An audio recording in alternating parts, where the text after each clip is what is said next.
আইনের ঊর্ধ্বে নয়। কারণ মুখ্যমন্ত্রী মমতা ব্যানার্জি যেভাবে প্রেরণা দিয়েছে সন্ত্রাসকে, সেই সন্ত্রাসীদেরকেও কিন্তু উনি বাঁচাতে পারেনি। আজকে কিন্তু শেখ শাহজাহানও কিন্তু জেলের ভেতরে বসে বসে সে কিন্তু অনুতাপ করছে। যদি এই মুখ্যমন্ত্রীর এই অন্যায়ের এই যেভাবে প্রেরণা দিয়েছে, ওনার প্রেরণায় যদি অন্যায় অত্যাচার না করতো, আজকে কিন্তু খোলা আকাশের তলায় ওই মুখ্যমন্ত্রী খোলা আকাশের তলায় উনি কিন্তু জীবনযাপন করতে পারত পরিবারকে নিয়ে।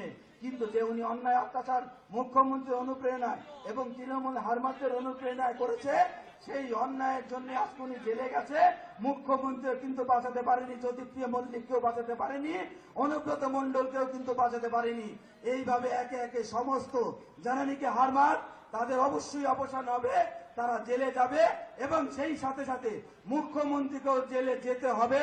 কারণ উনি যে চাকরি চুরি করেছে, ওনার যে ক্যাবিনেটে চাকরি চুরি করেছে, ওনার যে পুরো ক্যাবিনেটটাই 8,000 চাকরি চুরির যে এফিডেভিট দিয়েছে SSC school service commission supreme কোর্টে, যে এফিডেভিটে পরিষ্কার করে বলা আছে এবং তারা অ্যাডমিট করে নিয়েছে, এবং কোর্টের ভাষা আইনের ভাষায় অ্যাডমিশন মানে ওটা অলরেডি স্বীকার করে নেওয়া।